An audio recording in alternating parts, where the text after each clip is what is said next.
नमस्कार. जनता आवाज न्यूज चॅनलच्या स्टुडिओमध्ये आज आपण भेटणार आहोत डॉक्टर सुजयजी विखे. सुजयजी विखे एक उच्च शिक्षित डॉक्टर असूनही त्यांनी राजकीय क्षेत्र का निवडलं आणि बरंच काही आपण जाणून घेणार आहोत. त्याचबरोबर रॅपिड फायरद्वारे काही विनोदी प्रश्न उत्तरही आपण सुजयजी विखे यांना विचारणार आहोत. दादा, आपलं जनता आवाज न्यूज चॅनलच्या स्टुडिओमध्ये स्वागत आहे. थँक्यू. दादा, आपण MBBS नंतर MS त्याचबरोबर न्यूरोसर्जन म्हणूनही डिग्री प्राप्त केल्यानंतर आपण राजकीय क्षेत्र का निवडलं? खरं तर शिक्षण करून मी माझी प्रॅक्टिस करणं अपेक्षित होतं आणि ते मी करतही होतो. पण कुठेतरी माझ्या वडिलांचा कामाचा व्याप पाहता इथं मूलभूत प्रश्न जनसामान्य माणसामध्ये असलेले जे काही त्यांची सोडवणूक असेल प्रश्नांची, ती करण्यासाठी मला असं वाटलं फील्डवर कुणीतरी असणं आवश्यक होतं. आणि म्हणून मी बॅक ऑफिस पाहायला सुरुवात केली. मग बॅक ऑफिस पाहिल्यानंतर लोकांचे जसे प्रश्न सुटत गेले, मग लोकांनी त्या ठिकाणी मला देखील हळूहळू स्वीकारायला सुरू केलं. त्यांनाही वाटलं की हा माणूस काहीतरी करू शकतो आणि मग आपोआपच राजकारणाकडं मी वळालो. मला कधी कळालंच नाही की मी कधी राजकारणी झालो आणि मग आता त्याचा पुढचा जो सगळा इतिहासच आहे. ओके. आपण बघतोय की आपलं जे राजकीय वारसा आपल्याला लाभलेला आहे, तर आपल्या आजोबांकडून आपल्याला असं कोणतं बाळकडू मिळालं की ज्याचा आपल्याला आज फायदा होतोय? नाही, मला कैलासवासी बाळासाहेब विखे पाटलांनी नेहमी एक गोष्ट शिकवली की आपण काही जरी आपल्याकडे असलं, हे सगळं जनतेमुळेच आहे. आणि म्हणून जनतेमध्ये मिसळून राहणे, जनतेचे प्रश्न सोडवणे आणि जनतेला नेहमी ही भावना असली पाहिजे की हा व्यक्ती आमच्यातला आहे. आणि मग तो मंत्र घेऊनच मी आजपर्यंत राजकारणामध्ये प्रत्येक निवडणुकीला सामोरे गेलो आणि मला प्रत्येक ठिकाणी यश देखील, एक अपवाद वगळता प्रत्येक ठिकाणी मला आयुष्यभर यशच मिळत गेलं. कारण की जनसामान्य माणसाला कधीही मी त्यांच्यामधला नाही असं वाटत नाही. आपलं जे साधं राहणीमान आहे आणि कधी क्लीन शेविंग नाही, साधे ड्रेस तुमचा पेहराव असतो, यामुळे जनता आपल्याला लगेच आपलंसं करून घेते. म्हणजे आपलं ते व्यक्तिमत्व आहेच. मी लोहा या ठिकाणी गेलो होतो. तिथे MLA श्यामसुंदर काळे, रिटायर IAS ऑफिसर, तर त्यांनी सकाळी नाश्त्याला बोलवलं. तेव्हा आमचा जेव्हा नाश्ता चालू होता, त्यांनी एक मला प्रश्न विचारला की आपल्याकडे विखे कुटुंबियांचं जे मोठं नाव आहे, नेमकं त्यांची जी यंत्रणा, ज्याला विखे यंत्रणा म्हणलं जातं, तर ही नेमकं कशी काम करते? तर मला हा प्रश्न विचारायचा आहे की राज्यभर नव्हे तर देशामध्ये आपली ही यंत्रणा आहे, ज्याला प्रवरेची यंत्रणा म्हणली जाते, ही नेमकं काय आहे आणि कशी काम करते? प्रवरेची यंत्रणा मध्ये सगळ्याच गोष्टींचा समावेश आहे. याच्यामध्ये कार्यकर्ते आहेत. एक अशी संघटना आहे ज्याच्यामध्ये 80 वर्षाच्या व्यक्तीपासून तर 18 वर्षाच्या तरुणापर्यंत ही संघटना काम करते. त्याचबरोबर जे काही उद्योग समूहामध्ये असलेले आमच्या परिवारातले सदस्य, जेवढे कर्मचारी असतात, हे आम्ही आमच्या परिवाराचे सदस्य म्हणूनच त्यांना वागवतो. आणि म्हणून ते एक वेगळं ऋणानुबंध आमच्या आणि आमच्या सगळ्या उद्योग समूहाच्या कर्मचारी आणि त्यांच्या परिवाराबरोबर राहिलेला आहे. म्हणून कधीही संकट आलं तर शेवटी लक्षात घ्या की अनेक संस्था चालक आहेत, पण त्यांचा तो कनेक्ट त्यांच्या कर्मचाऱ्यांबरोबर किंवा त्यांच्याबरोबर काम करणाऱ्यांबरोबर नसतो. आणि म्हणून तुम्ही जरी त्यांच्याकडे जबाबदारी दिली तरी ते जबाबदारी फक्त पार पाडायची म्हणून पाडतात. पण प्रवरेमध्ये आपण एकदी जबाबदारी दिली तर प्रत्येक व्यक्ती अंतर्मनातून, निस्वार्थ भावनेने, वेळ देऊन, आणि जेव्हा एखादा प्रश्न अंतर्मनातून सोडवण्याचा प्रयत्न केला जातो तेव्हा अशा प्रकारचे निकाल आपल्याला पाहायला मिळतात. जो आजपर्यंतचा प्रवरेचा इतिहास राहिलेला आहे किंवा प्रवरा उद्योग समूहाच्या वतीने किंवा आमच्या संघटनेच्या वतीने जो इतिहास राहिलेला आहे, त्यामुळे ही यंत्रणा कोणी विकत घेऊ शकत नाही. ही यंत्रणा पैशाने उभी केली जाऊ शकत नाही. ही फक्त प्रेमानेच सांभाळली जाऊ शकते आणि तेच आमच्या विखे पाटील परिवाराने आजपर्यंत केलं. आणि मग या दिलेल्या प्रेमाचं रूपांतर हे या संघटनेमध्ये उतरून ते तेवढ्याच ताकदीने पळतात आणि कुठलीही निवडणूक त्या ठिकाणी यशस्वी करण्यामध्ये आम्हाला मदत करतात. आपण बघतोय दादा की शैक्षणिक असेल किंवा रुग्णांची सेवा, आपण जिल्ह्यामध्ये जो आपला विस्तार, खूप चांगल्या पद्धतीने सेवा आपली चालू आहे, तर भविष्यात आणखी आपला विस्तार कुठपर्यंत असू शकतो? जे काही आपण या ठिकाणी चालवत आहोत या सगळ्या ठिकाणी आता हेच आहे ते सांभाळणं एक जिकरीचं काम आहे. प्रत्येकाचं मी समाधान करू शकत नाही. फार जास्त वाढ याच्यामध्ये केली पाहिजे असंही मला वाटत नाही. आहे तेच सांभाळणं आणि व्यवस्थितपणे सांभाळणं आणि आहे जे कुटुंब त्या संस्थेवर अवलंबून असणारे त्यांना व्यवस्थित न्याय देणं हेच मला वाटतं पुढच्या काही कालावधीमध्ये आम्ही करणार आहोत. विस्तार करण्यामध्ये आहे त्या संस्थेकडे दुर्लक्ष होतं आणि मग फार ज्या ठिकाणी आपण याचा केला उद्योग वाढवला तर मग निश्चित त्याचा परिणाम मूळ घटकापर्यंत होतो आणि म्हणून आम्ही असा निर्णय घेतला की आहे त्या संस्था व्यवस्थित चालवणं, त्याला आर्थिक दृष्टिकोनातून सक्षम करणं, त्या सक्षमतेच्या माध्यमातून तिथं असलेल्या जेवढे कर्मचारी असतील, जेवढे आमचे सहकारी असतील त्यांना देखील सक्षम करणं हा एक मोठा उद्देश आहे. आणि जे काही आता वाढ आम्ही करू किंवा करणार आहोत ते आमच्या शिर्डी विधानसभा मतदारसंघामध्ये, समजा शिर्डीमध्ये अजून थोडंसं विस्तार होणं राहिलेलं आहे. तिथं हॉस्पिटल व्हावं अशी माझी संकल्पना आहे. तिथं शिक्षण संस्था याव्यात जेणे की त्या भागातले मुलं देखील उच्च शिक्षण घेऊ शकतात, त्यांना लोणीला यायची आवश्यकता नाही पडली पाहिजे, ही माझी संकल्पना आहे. तर मला असं वाटतं पुढच्या 5 वर्षामध्ये आम्ही जे भाग, जो परिसर शैक्षणिक आणि हॉस्पिटलच्या मूलभूत गरजांपासून वंचित राहिला असेल त्याला ती गोष्ट देण्याचा माझा प्रयत्न आहे. दादा, राज्यामध्ये मोठमोठे नेते असतील, हे सर्वजण आपल्या यंत्रणेचा आदर्श घेतात. तर हा राजकीय विस्तारामध्ये खास करून शैक्षणिक क्रांती जी आहे, मुलांना आपल्या ग्रामीण भागाकडे शिक्षण मिळावं, तसे आरोग्य सेवा, तर ह्या संबंधित आपला राजकीय आदर्श कोण आहे की ज्यांच्या माध्यमातून आपल्याला ह्या गोष्टीकडे आणखी आपण प्रवाहाने चाललेला आहात? हे माझा राजकीय आदर्श नेहमी माझ्या आजोबाच राहिलेले आहे. ग्रेट. कैलासवासी बाळासाहेब विखे पाटलांच्या माध्यमातून आज जे काही आमच्या परिवारामध्ये आहे, आम्हाला जे पदं मिळालेत, मी खासदार झालो होतो, अशा सगळ्या प्रसंगांमध्ये सगळ्यात मोठं योगदान हे आजोबांचंच होतं आणि म्हणून मीच त्यांना राजकीय आदर्श मानतो आणि त्याच धर्तीवर मी चालायचा प्रयत्न करतो. कदाचित मी माझ्या पूर्ण आयुष्यामध्ये, प्रवासामध्ये त्यांच्या 50% इतकं जरी मी पोचू शकलो तरी मला वाटतं की फार मोठी गोष्ट माझ्यासाठी राहील. आतापर्यंत मी 5% नसेल कदाचित, पण माझा प्रयत्न आहे की हळूहळू त्यांचे सगळ्या राजकीय अनुभव, त्यांचा सगळ्या गोष्टींचा, त्यांचं काम सोडण्याच्या पद्धतीमध्ये कुठेतरी स्वतःला आपण जर वाहून नेलं तर निश्चित आपण त्यांची जी संकल्पना होती त्या संकल्पनेला पूर्ण करण्यामध्ये यशस्वी राहू. दादा, आपल्या मनाचं मोठेपण आहे की तुम्ही आजोबांच्या स्वतःला 5% समजता. तर मला असं म्हणायचं आहे की नगरमध्ये जो आपण पराभव स्वीकारला, तर त्याच्यातून अशा कोणत्या गोष्टी आहेत की ज्या आपण स्वीकारल्या आणि त्यात आपण सुधारणा करू इच्छितात? मला असं वाटतं की मला नगरच्या पराभवाने एक गोष्ट शिकवली की विकासाला कदाचित काही महत्व राहिलेलं नाही. जेव्हा जेव्हा जाती आणि धर्म या गोष्टी राजकारणामध्ये येतील, कोणकोणत्या जातीचा, कोणकोणत्या धर्माचा, आणि आपण आमच्या परिवाराने कधीही विकास करताना ना कोणाची जात पाहिली, विचारली, ना कोणाचा धर्म पाहिला किंवा विचारला. दुर्दैवी बाब आहे की महाराष्ट्राच्या राजकारणामध्ये या गोष्टी नव्हत्या, पण त्या आता आलेल्या आहेत आणि मग आता भविष्यामध्ये देखील प्रत्येक राजकीय माणसाला या अडचणी सामोरं जावं लागेल. ठीक आहे, आज एका गोष्टीची वेळ एकावर होती म्हणून ती झाली, पण आज माझ्यावरती वेळ असं नाही की उद्या कोणावरती येणार नाही. आणि म्हणून आता ह्या सगळ्या क्लिष्ट प्रसंगामध्ये मला असं वाटतं की आपण प्रामाणिक प्रयत्न करत राहू. जोपर्यंत आपल्याला यश मिळत राहील तोपर्यंत विकास हा केला गेला पाहिजे. विकास ही निरंतर प्रक्रिया आहे आणि विकासामुळं आपण फार प्रदीर्घ काळ राजकारण करू शकतो. हे जे काही अपवादात्मक पराभव असतात, जे काही ठराविक मुद्द्यांवर होतात, त्या पराभवांना मागं टाकून आपल्याला पुढे जावं लागणार आणि परत आपण विकासाच्याच हाताशी धरून पुढे जात आहोत. जोपर्यंत या रस्त्यावर चालत असताना अडचणी येणार नाही तोपर्यंत काही अडचणच नाही.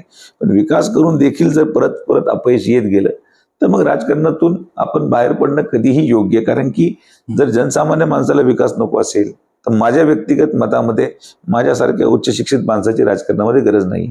IAS ऑफिसर वगैरे यांच्याशी जेव्हा आमची भेट असते तर त्यांचं म्हणणं असतं की अगदी थोडक्यात आपले मुद्दे मांडा, कमीत कमी वेळेत बोला.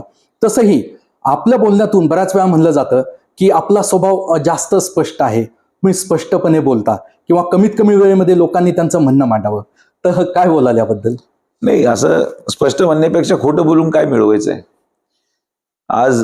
आज मी खोटं बोलून निघून गेलो, उद्या परत तो येणारच आहे विचारायला प्रश्न. त्यामुळे आज जी गोष्ट माझ्याकडून होऊ शकत नाही त्याला मी नाही म्हणणं हे योग्य वाटतं. खोटं बोलून मी वेळ मारून येऊ शकतो, पण मी प्रदीर्घ काळ राजकारण नाही करू शकत. प्रत्येकाच्या स्वभावाचा एक भाग आहे.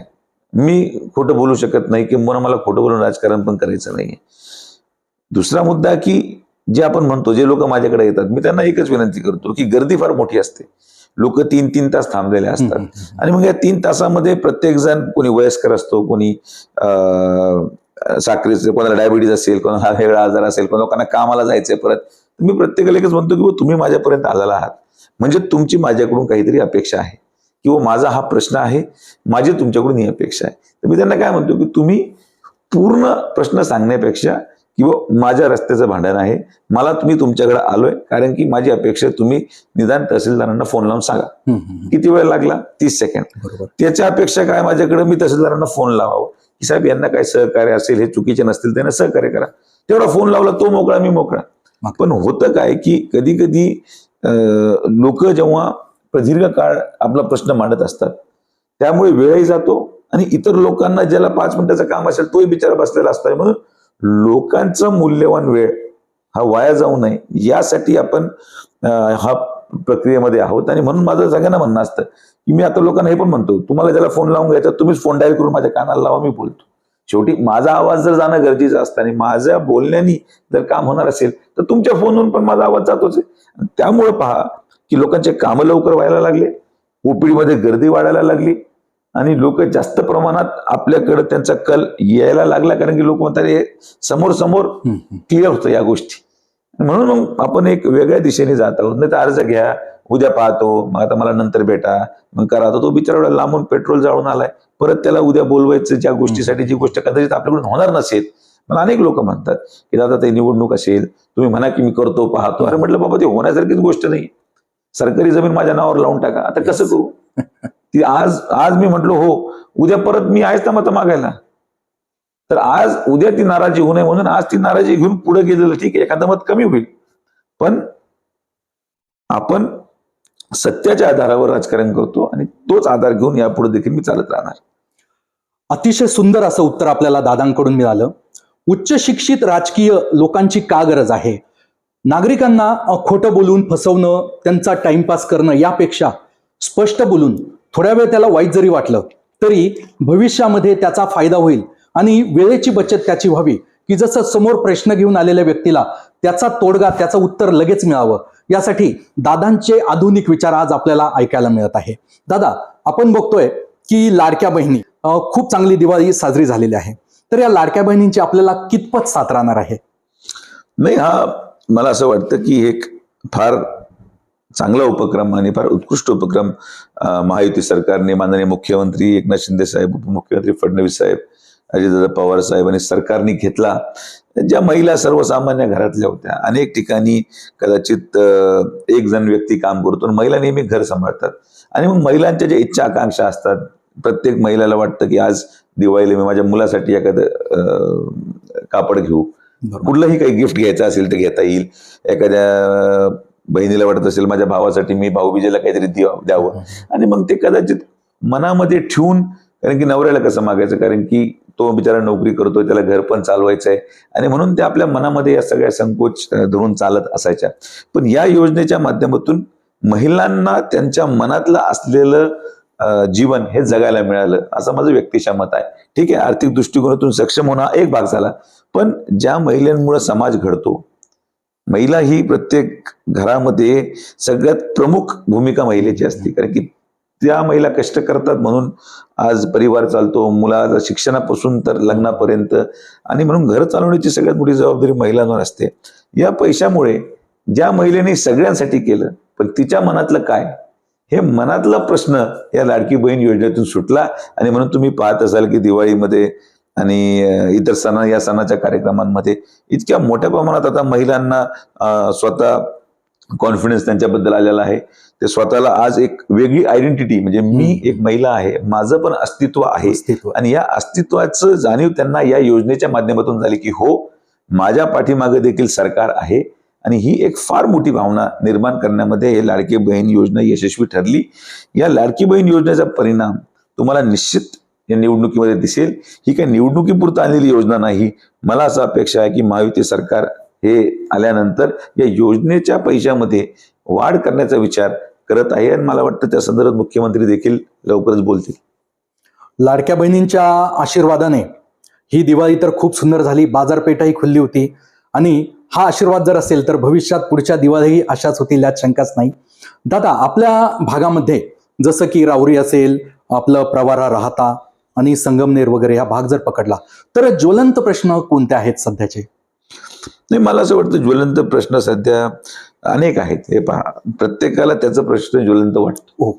आता प्रत्येकाच्या मनामध्ये शेतकऱ्यांना त्यांचा प्रश्न आहे, युवकांना त्यांचा प्रश्न आहे, महिलांना त्यांचा प्रश्न आहे, ज्येष्ठ नागरिकांना त्यांचे प्रश्न आहेत. तर प्रश्न हा ज्वलंत स्पेसिफिक असा नसतो. प्रत्येकाचं आपलं आपलं. आता समजा एक शेतकऱ्यांचा विषय घेतला, ऊस उत्पादक शेतकरी, त्यांना आज प्रवऱ्याने 3200 रुपये भाव दिला, त्यामुळे त्याच्यासाठी तो शेतीचा प्रश्न ज्वलंत नाहीये, कारण की त्याला 3200 रुपये त्याच्या योग्य तो मोबदला मिळाला. पण असंच दुसरं एखादं पीक लावणाऱ्या शेतकऱ्याला कदाचित त्याच्या मिळालेल्या उत्पन्नामधून समाधान नसेल. तर असे प्रश्न हे वेगळ्या वेगळ्या भागांमध्ये वेगळे वेगळे आहेत. पण मला असं वाटतं की प्रत्येक प्रश्नावर आपण सकारात्मक तोडगा काढायचा प्रयत्न करतोय, केलाही आहे. ऊसाचा प्रश्न आपण बऱ्यापैकी सोडवला. तर सोयाबीन एक उदाहरण झालं ज्याच्यावर बोललं जातं. आता आज जे खरेदी केंद्र नाफेडचं राहत्याला मंजूर झालं, त्या शेतकरी त्या तरुणाचा मला फोन आला की माझ्या हस्ते तुम्ही उद्घाटन करायचं. तर आता 48 रुपयामध्ये सोयाबीन नाफेड खरेदी करणार आहे, त्याचं केंद्र सुरू होईल. तर जे आता 42 रुपये जो भाव होता सोयाबीनचा, तो आता 48 वर जाईल. तर असे जेव्हा प्रश्न समोर येतात, आता माझ्या लोकसभेला कांदा 12 रुपयाला होता, त्याचा परिणाम मला झाला. आज कांदा 45 रुपयाला आहे. बरोबर. तर निसर्गाने जर योग्य साथ दिली तर शेतकऱ्यांचे बहुतांश प्रश्न हे सुटतील असं माझं व्यक्तिगत मत आहे. युवकांचा प्रश्न त्यांच्या रोजगाराशी निगडीत आहे. तर आपण सगळ्यांना रोजगार देऊ शकतो असं मी म्हणत नाही, पण MIDCच्या माध्यमातून सुशिक्षित मुलांना किंवा इतर सगळ्या तरुणांना रोजगार मिळेल ही संधी आपण निर्माण केलेली आहे. महिलांचे प्रश्न हे लाडक्या बहिणीच्या माध्यमातून बऱ्यापैकी सुटलेत, पण तरी सुद्धा पाणी येणं, घनकचऱ्याचा प्रश्न, तो आपण घनकचरा प्रकल्प उभारतोय, ते आपण सोडवतोय. तर प्रश्न हे प्रत्येक वयानुसार आणि प्रत्येक जेंडरनुसार वेगळे वेगळे आहेत. आता एखादा हा प्रश्न ज्वलंत वाटत असेल पण दुसऱ्याला तो वाटत नाही, तर ज्वलंत प्रश्न असंच काही डेफिनेशन नाहीये. जसा प्रश्न येईल तसा तो सोडवत जाणे हा एकमेव उद्देश घेऊन काम केलं पाहिजे. नगर मनमाड रस्ता, आपण बऱ्याच वेळा त्या मार्गाने येतात, तर हा रस्ता जो आहे त्याचा मार्ग कधी निघेल? किंवा आपण बघतोय की सिमेंट 100% सिमेंट व्हावा असं नागरिकांना वाटतंय, कारण शिर्डी, साईबाबांची शिर्डी आहे, शिंगणापूर आहे, तर असे जगप्रसिद्ध देवस्थान असलेला हा रस्ता आहे, तर तो कधीपर्यंत होऊ शकतो? मला सर्वात प्रथम तर विरोधकांच्या भाषणांवर हसू येतं.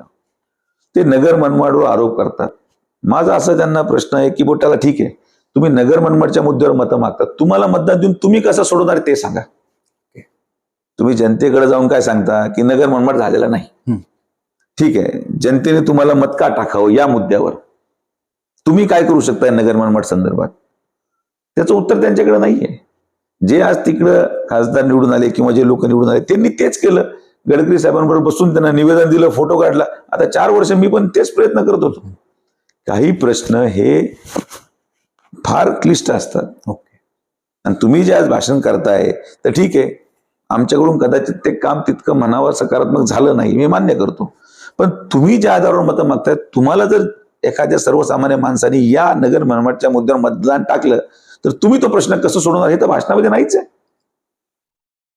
बरोबर. माणूस मतदान मागत असताना मी या प्रश्नाचं काय करणार आहे त्यावर कधीच कोणी बोलत नाही. ना दक्षिणेमध्ये कोणी बोललं, ना इथं कोणी बोलायला तयार आहे. फक्त मुद्दा भरकटत न्यायचा दुसऱ्या कुठल्या तरी मुद्द्यावर आणि आपली पोळी भाजून घ्यायची, हा काही लोकांचा व्यवसाय झालेला आहे. नगर मनमाडचा रस्ता हा नॅशनल हायवे अथॉरिटी ऑफ इंडियाकडे आहे. आज NHAIच्या माध्यमातून 2दा त्याचे टेंडर निघाले.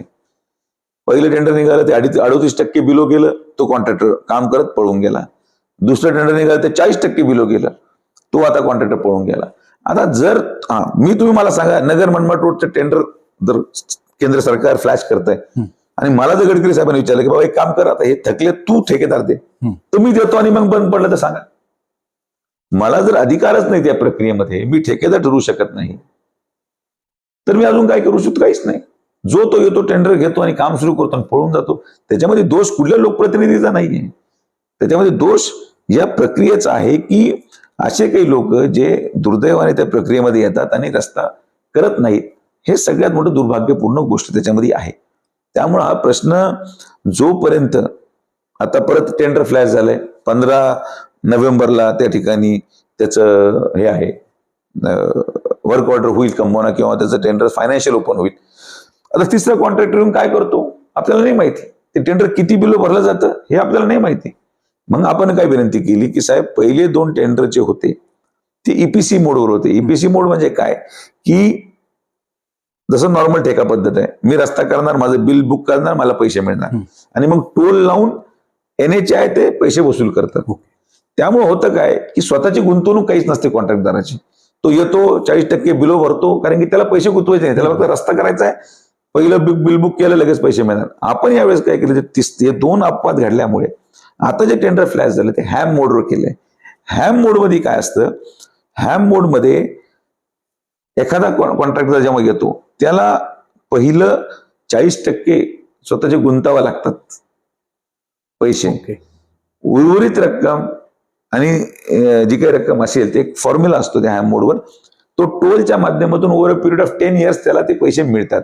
आता होणार काय, यावेळेस जेव्हा टेंडर ओपन होतील तर माझी अपेक्षा आहे की आता अभाव जातील लोक 25% अभाव, 30% अभाव, कारण की त्याला स्वतःची गुंतवणूक करायची. आणि म्हणून ईपीसी मोडून चेंज करून हॅम मोडवर घेतल्यामुळे आता मोठे कंत्राटदार येतील. नगर बायपास हॅम मोडवर झाला, नगर कळमा रस्ता हॅम मोडवर झाला, नगर फ्लायओव्हर फक्त ईपीसी मोडवर होतं जे कम्प्लीट झालं. त्यामुळं आता मला 100% खात्री आहे की यावेळेस येणारे ठेकेदार, आम्ही गडकरी साहेबांच्या याच्यावर चर्चा केली आणि मी विनंती केली की साहेब 2दा ईपीसी मोडवर झाले, इथं लो क्वालिटी कॉन्ट्रॅक्टर येतात, आपल्याला हॅम मोडवर केलं पाहिजे. म्हणून टेंडर आता हॅम मोडवर निघालंय. 15 नोव्हेंबरला फायनान्शियल ओपन झालं. आता जो कोणी नवा कंत्राटदार येईल तो 100% हा रस्ता पूर्ण करेल ही मला खात्री आहे. आपल्या या स्पीचद्वारे एक सामान्य लोकांपर्यंत संदेश जाऊ शकतो की एपीसी मोड काय आणि हॅम मोड काय, कारण सर्वसामान्यांना या गोष्टी कळत नाही. तर मित्रांनो, उच्च शिक्षित राजकीय नेत्यांची यामुळे आपल्याला खरंच गरज आहे. दादा, पुढील 10 वर्षानंतर तुम्ही स्वतःला कुठे पाहाल? राजकीय क्षेत्रामध्ये आपण स्वतःला कोणत्या ठिकाणी पाहायला आवडेल? मला काहीच नाही बाबा, जनता जिथे पाठवेल तिथं जायचं. आपण काय आता मला खासदार म्हणून फार चांगलं काम मला करायची संधी मिळाली. आदरणीय प्रधानमंत्र्यांच्या नेतृत्वाखाली उत्कृष्टपणे मी काम करू शकलो, योजना खालपर्यंत आणू शकलो. मला अपेक्षा आहे की भविष्यात मला जर खरंच संधी मिळाली तर मला खासदार व्हायला परत आवडेल. पण आता तो शेवटी निर्णय जनतेचा आहे, मतदारसंघाच्या पुनर्रचनेचा आहे. कोणतं मतदारसंघ परत उघडतं, काय होतं, ही जी काही फेररचना 2027ला होणार आहे त्यावर भरपूर गोष्टी अवलंबून आहेत. आता आपण पाहिलं की जवळच्या एका भागामध्ये जे काही भाषेचा ढासळलेला स्तर असेल किंवा जाळपोळ सारख्या घटना, आपली नगर ही संतांची भूमी म्हणलं जातं, पण तिथे अशा ज्या गोष्टी घडल्यात आपण त्याचा निषेध नोंदवला. तर भविष्यात अशा घटना घडू नये तर असं नागरिकांना किंवा राजकीय नेत्यांना काय संदेश द्याल? भाषण करताना सगळ्यांनी ताळतंबे पाळलं पाहिजे. आणि हे काय दुर्दैवाने सगळीकडे तेच होत आहे. आता हे ठीक आहे, महिलाबद्दल अपमानास्पद वक्तव्य होतं त्यामुळे आपण त्याचा निषेध केला. पण त्या व्यतिरिक्त तुम्ही जर आता इथं प्रचार सभा पहा, राज्याचे महसूल मंत्री राहिलेले संगमनेरचे आमदार इथं येऊन म्हणतात की त्याला चोप दिला, तो पळून गेला, तो काट्यात गेला, किंवा हे सगळ्या खालच्या पातळीवरच्या भाषणं, त्यांना जे सुद्धा शोभणारे भाषण. अरे तुम्ही विकासावर बोला ना, तुम्ही विकासावर बोला, त्याच्यावर कोणीच बोलत नाही. बरोबर, काहीतरी आपलं प्रश्न भरकटत न्यायचा, काहीतरी दुसऱ्या दिशेने राजकारण न्यायचं, आणि हे घातक समाजाला आहे. एखाद्या व्यक्तीचं राजकीय ज्याला म्हणतो आपण पडता काळ लागणं, माझं आता मी पडलो समजा उदाहरणार्थ, माझं काही नुकसान झालेलं नाही हो. नगर दक्षिण विकासापासून वंचित राहील हे मी तुम्हाला लिहून देतो. तुम्ही पुढच्या 5 वर्षामध्ये नगर दक्षिण पहा काय परिस्थिती होऊ शकते तिथं. मी म्हणणार नाही की होईलच, पण शेवटी नुकसान समाजाचं होतं. एखादा चांगला माणूस जेव्हा पराभूत होतो तेव्हा नुकसान दुसरं कोणाचंच नाही. त्याचं काय होणार आहे, मला काय त्याचा फटका बसला, काहीच नाही. मला लोक आजही प्रेम करतात, मी सभा घेतो, एवढ्या मोठ्या मोठ्या सभा माझ्या झाल्या, त्यामुळे मला त्याचा परिणाम नाही. पण अशा प्रकारच्या भाषणं करून स्थळ खालवणं, काहीतरी आपण मोगम बोलणं ज्याचा काही रिलेव्हन्स नाही पॉलिटिक्सची, काहीतरी भाषण ज्याला काही पात्रता नाही. आपण जेव्हा प्रश्न विचारतो, मी संगमनेरला सभा घेतल्या, मी प्रश्न विचारले, तुम्ही काय केलं ते सांगा ना, 40 वर्षामध्ये तुम्ही काय केलं ते सांगा. पण ते काही त्याच्यावर बोलायलाच तयार नाही. ते कुठेतरी बाकीचंच भाषण करत बसतात. त्यामुळे हे जे काही बदललेलं स्तर आहे, लोकांनी स्वतः भाषणामध्ये उठून म्हटलं पाहिजे की साहेब तुम्ही आता हे भाषण करू नका. कोणी असो, आमचा माणूस असो, त्यांचा माणूस असो, महाराष्ट्रात कोणी असो, लोकांनी जोपर्यंत उठून म्हणत नाही की तुम्ही विकासावर बोला, तुम्ही आमच्यासाठी काय करणार आहात त्याच्यावर बोला, आणि तुम्ही आमच्यासाठी पुढचे 10 वर्ष 25 वर्ष आमच्या मुलांसाठी काय करणार आहात, तुमचं विजन सांगा. कोणी विचारायला तयार आहे म्हणून ते सांगत पण नाही. तर हे धाडस जनतेने दाखवायला हवं की तुम्ही आज आमच्याकडे मतं मागायला आलेला आहात, तुम्ही पहिलं आमच्यासाठी काय केलं ते सांगा. बरं नाही केलं तर तुमच्याकडे काय प्लॅन आहे, बरं तो प्लॅन असेल तो ते एक्झिक्यूट कसं करणार. आश्वासन मी मत देईल की मी इथं 10,000 लोकांना नोकऱ्या देणार. अरे बाबा तू देणार कसं, बरोबर, कसं देणार. हा प्रश्न जोपर्यंत जनता आपल्या स्वतःच्या भविष्याचा विचार करत नसेल तर मग याच्यामध्ये सगळ्यात मोठं नुकसान जनतेचंच आहे. तर जनतेने प्रश्न विचारायला शिकलं पाहिजे. कोणीही मोठा नेता असो त्याला प्रश्न विचारला गेला पाहिजे. पण दुर्दैवाने जनता प्रश्न न विचारल्यामुळे हे सगळ्या ज्या भाषणांचं स्तर जे खाली पडलंय त्याच्यामागे कारण ते झालं. आणि म्हणून हे भविष्य काळामध्ये एका समाजासाठी फार घातक राहणार आहे की अशा प्रकारे जर राजकारण होत राहिलं तर मग राजकारणामध्ये काही अर्थच राहणार नाही. जनतेने प्रश्न विचारला पाहिजे. पण जनता डायरेक्ट विरोध पत्करणं किंवा इतक्या मोठ्या राजकीय व्यक्तीशी दुश्मनी पत्करणं, तर यासाठी काही मार्ग जसं सोशल मीडिया आहे किंवा न्यूज चॅनल थ्रू काही चर्चा सत्र, असा काही उपक्रम आपण भविष्यात सुरू करू इच्छितात? मी तर माझ्या मतदारसंघामध्ये जनतेला प्रश्न मांडण्यासाठी आपण जनसेवा युवा मंचचा ऍप बनवला आणि त्या ऍप मध्ये मुलांनी ते प्रश्न मांडायला आपण संधी दिलेली आहे. आता मुलगा हा त्याच्या घरातच आहे, प्रत्येक घरात मुलं आणि मुली तर आहेतच. ऍप आणि मोबाईल वापर हे तेच करू शकतात. त्यामुळे त्यांनी त्यांच्या गल्लीमध्ये, त्यांच्या शेतामध्ये, त्यांच्या गावामध्ये असलेला प्रश्न मांडला तरी ते आई वडिलांचाच किंवा आजोबांचाच प्रश्न असेल जे ते मांडतायत. आणि म्हणून त्यांच्या माध्यमातून त्या प्रश्नाला आपण वाचा फोडण्याचं काम करतोय आणि ते प्रश्नाची सोडवणूक केल्यानंतर आपण जनतेमध्ये जाऊन त्या गोष्टीचा खुलासा करू शकतो. हे एक माध्यम आहे की सर्वसामान्य माणसाला त्याचे प्रश्न मांडण्याचं व्यासपीठ उपलब्ध होतं आणि त्या प्रश्नाला आमच्यापर्यंत पोहोचून आम्हाला देखील तितकी जबाबदारी राहते की आम्ही त्या प्रश्नाची सोडवणूक करू. या चर्चासत्रातून दादांनी जनतेला काही आवाहन न कळत केलेलं आहे. जसं की आपले काही प्रश्न असतील ते तुम्ही स्पष्टपणे बोलायला शिका. विधानसभा इलेक्शन आता सध्या रणधुमाळी जोराची चालू आहे. तर नागरिकांना असं काय आवाहन कराल की ज्याच्यामुळे भविष्यात आपल्याला सर्व ठिकाणी सकारात्मक प्रगती झालेली दिसेल किंवा आपल्याला चांगलं राजकीय नेते मिळतील किंवा चांगलं सरकार मिळेल, यासाठी जनतेला आपण आवाहन करावं? जनतेला एकच विनंती आहे की तुम्ही मतदान टाकत असताना फार विचारपूर्वक मतदान आपण टाकलं पाहिजे. की तुम्ही ज्याला मतदान टाकतायत खरंच तो तुमचं भविष्य घडू शकतो का, तुमच्या मुलांचं भविष्य घडू शकतो का, खरंच तो महिला सुरक्षित ठेवू शकतो का, अशा अनेक गोष्टी, खरंच तो शेतकऱ्यांना न्याय देऊ शकतो का, खरंच स्वखर्चानी एखादं आपदा किंवा एखादं संकट आलं तर तो तेवढा सक्षम आहे का तुम्हाला मदत करण्यासाठी, असे वेगळे वेगळे प्रश्न असतील. त्यामुळे सगळ्या गोष्टी कोणी 100% करू शकत नाही. काही लोक नाराज असतात, काही लोक समाधानी असतात. समाधानी लोक मतदान टाकतात, नाराज लोक म्हणतात आमचं हे झालं नाही. ठीक आहे, तुमचं जरी झालं नसेल पण करणार त्या कोण आणि करण्याची क्षमता कोणामध्ये हा विचार देखील त्यांनी करायला हवा. त्यामुळे मला विश्वास आहे की या शिर्डी विधानसभेमध्ये फार मला वाटत नाही की जनता काही वेगळा विचार करेल. की मोना जनतेचे झालेले कामं जनतेला माहिती आहे की कोण त्यांचे कामं करू शकतो, कोणी कामं आजपर्यंत केलेले आहेत. त्यामुळं कुठलीही अडचण मला या ठिकाणी वाटत नाही. यानंतर आपण डॉक्टर सुजय विखे सर यांना रॅपिड फायरद्वारे काही प्रश्न विचारणार आहोत आणि दादांना विनंती आहे की जास्त विचार न करता याचे उत्तर आपण झटपट द्यावेत. पहिला प्रश्न आहे, मोदीजी की योगी? दोन्ही. क्या बात. ससा की कासव? ससा पण न झोपणारा. भविष्यात संगमनेर की नगर? राहता. क्या बात है. राज की उद्धव? फडणवीस साहेब. सिंघम की दबंग? दोन्ही नाही. झाड की सावली? झाड. ग्रेट. शेतकरी की उद्योगपती? शेतकरी. दिल्ली की महाराष्ट्र? महाराष्ट्रातून दिल्ली. वा. अतिशय सुंदर उत्तर आहे. पर्सनल लेवलचे प्रश्न आहेत. दादा, आपले आवडते राजकीय नेते कोण आहेत?